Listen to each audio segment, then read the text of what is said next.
Assalamualaikum warahmatullahi wabarakatuh. Selamat siang. Pada kesempatan kali ini kami dari kelompok 1 akan menjelaskan SOP keselamatan pasien di ruang operasi. Roleplay ini bukan menampilkan tentang pasien, tetapi fokus memberikan edukasi langkah-langkah SOP, analisis resiko, HIRAX, dan bagaimana pencegahannya. Retained surgical item atau tertinggalnya instrumen bedah juga dikenal sebagai retensi benda asing yang tidak disengaja atau UFRO adalah kejadian yang jarang terjadi tetapi berpotensi serius yang memiliki implikasi signifikan terhadap pasien, dokter, dan rumah sakit. RSC intraoperatif dalam dikategorikan sebagai lunak dan keras. Adapun sebagai lunak, misalnya spons, kain kasa, pembalut, dan handuk. Adapun keras, misalnya jarum, bilah pisau, instrumen, kawat pemandu, atau fragmen. Kejadian RSI diyakini terjadi sekali dalam setiap 1.000 hingga 18.000 operasi. Meskipun ada kebijakan dan prosedur baru, insiden terus terjadi dan kejadian RSI tetap menjadi kejadian sentinel nomor 1 pada tahun 2019 dengan peningkatan relatif dalam kejadian benda asing keras dibandingkan dengan benda asing lunak. Seorang pasien California yang dirawat di Mercy Medical Center Redding dilaporkan meninggal karena spons bedah tertinggal di perutnya selama operasi. Faktanya, 1.500 pasien lupa sesuatu saat menjalani operasi atau pembedahan. 2/3 adalah spons bedah. Kesalahan intraoperatif sering terjadi selama pembedahan, dan instrumen bedah yang tertinggal di tubuh pasien dicatat. Kesalahan kritis yang paling umum terjadi, misalnya sisa jarum jahit atau sisa spons yang dapat menyebabkan infeksi dan sangat berbahaya bagi pasien. Suatu kejadian tidak mengenakan terjadi pada Nona G setelah menjalani operasi di salah satu rumah sakit di kota Jakarta. Nona G merasakan rasa nyeri yang terus-menerus di area perut dan juga organ reproduksi. Beberapa hari kemudian, setelah diperiksa, ternyata adanya 2 jarum operasi yang tertinggal di area organ reproduksi Nona G. Hal tersebut menjadi suatu hal yang tidak mengenakan dan juga pertanda bahwa adanya kelalaian saat pelaksanaan operasi, yaitu pada saat pemeriksaan instrumen ketika sebelum operasi maupun setelah operasi.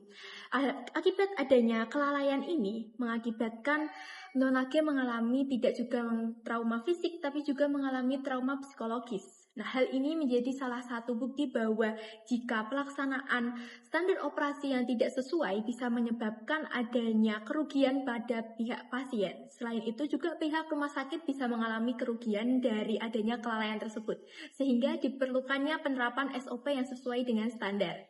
SOP di ruang operasi sangat penting karena menjadi pedoman utama dalam mencegah kesalahan medis seperti tertinggalnya instrumen operasi dalam tubuh pasien ataupun adanya infeksi daerah operasi. Pada roleplay ini kami akan menjelaskan dari tahap praoperatif, intraoperatif, dan postoperatif secara terstruktur sehingga dapat diterapkan oleh tenaga kesehatan dalam kehidupan sehari-hari. SOP preoperatif bertujuan menyiapkan pasien secara optimal sebelum pembedahan. Nah, preoperatif merupakan fondasi keselamatan pasien jika langkah awal salah, risiko komplikasi meningkat. Nah, langkah pertama yang dilakukan adalah pengajian awal kondisi pasien. Perawat melakukan pemeriksaan tanda vital, riwayat penyakit, alergi, dan kondisi umum. Selanjutnya ada evaluasi status nutrisi, yaitu merupakan pemeriksaan albumin, berat badan, dan lila.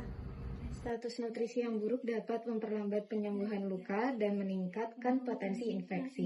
Selanjutnya, saya melanjutkan SOP preoperatif berikutnya.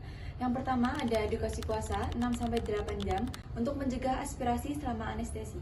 Lalu yang kedua ada kebersihan tubuh, pasien dianjurkan mandi agar risiko infeksi operasi menurun. Lalu yang ketiga ada pencukuran area operasi secara steril dilakukan tanpa mencederai kulit. Lalu yang keempat ada pengosongan kandung kemih agar tidak mengganggu prosedur dan mencegah retensi urin. Lalu yang kelima ada latihan pernafasan untuk mencegah komplikasi pernafasan pasca operasi. Langkah terakhir dalam preoperasi yaitu yang pertama ada pemeriksaan penunjang lengkap, Lalu yang kedua ada pelepasan perhiasan. Lalu yang ketiga ada pemakaian stocking kompresi. Lalu yang keempat ada informed consent wajib. Tahap interoperatif memiliki risiko tinggi sehingga SOP harus benar-benar dipatuhi. Yang pertama ada sterilisasi ruang operasi. Lalu yang kedua ada identifikasi pasien dan prosedur. Hal ini dilakukan untuk mencegah salah operasi. Yang ketiga ada posisi pasien yang benar. Hal ini bertujuan untuk menghindari cedera saraf dan tekanan. Yang keempat ada instrumen counting.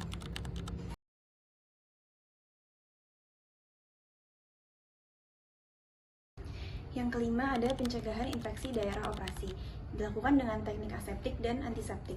Lalu yang terakhir ada komunikasi tim yang efektif, yang bertujuan untuk memastikan keselamatan semua pihak. Setelah operasi selesai, selanjutnya dilakukan SOP post-operatif. Yang pertama yaitu final instrument counting. Yang kedua ada membersihkan area operasi. Yang ketiga ada pemantauan TTV di ruang recovery room. Yang keempat ada pencegahan infeksi daerah operasi. Pencegahan infeksi daerah operasi dengan menjaga kebersihan luka dan memeriksa luka secara berkala. Yang kelima ada dokumentasikan secara lengkap, dan yang terakhir serah terima pasien yang aman dengan metode SBAR. HIRAC atau Hazard Identification Risk Assessment and Risk Control mencakup identifikasi bahaya, analisis resiko, dan penilaian tingkat resiko. Kategori resiko yang bisa terjadi di ruang operasi meliputi yang pertama, resiko di lingkungan kerja di mana bisa terjadi lantai yang licin, AC yang rusak, ataupun paparan cairan tubuh. Yang kedua yaitu ketika persiapan operasi di mana tidak adanya informed consent ataupun pasien yang tidak siap. Yang ketiga yaitu ketika tindakan operasi di mana bisa terjadi instrumen yang tertinggal seperti dijelaskan pada kasus sebelumnya, adanya infeksi daerah operasi, serta kesalahan identifikasi.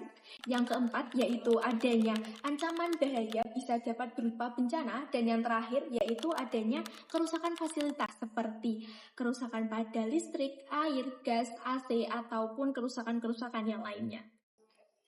5 tingkat pengendalian resiko. Yang pertama, melakukan eliminasi dengan menghilangkan bahaya yang akan terjadi. Yang kedua, ada substitusi dengan mengganti alat yang berbahaya. Yang ketiga, engineering control dengan perawatan AC, ventilasi, CCTV, dan APAR. Yang keempat, ada administrative control dengan melakukan tindakan sesuai SOP, pelatihan, briefing, dan checklist. Dan yang kelima, ada APD dengan menggunakan masker, gaun, dan sarung tangan. Promosi kesehatan yang dapat dilakukan yang pertama, edukasi SOP secara rutin, yang kedua, simulasi plotting instrumen, dan yang ketiga, demonstrasi kebersihan tangan dan pencegahan IDO atau infeksi daerah operasi. Yang keempat, ada refreshing pelatihan keselamatan pasien, dan yang terakhir, ada poster edukasi keselamatan. Demikian penjelasan SOP keselamatan pasien di ruang operasi. Semoga roleplay edukatif ini dapat menambah pemahaman kita mengenai pentingnya SOP dan pencegahan resiko. Keselamatan pasien adalah prioritas utama.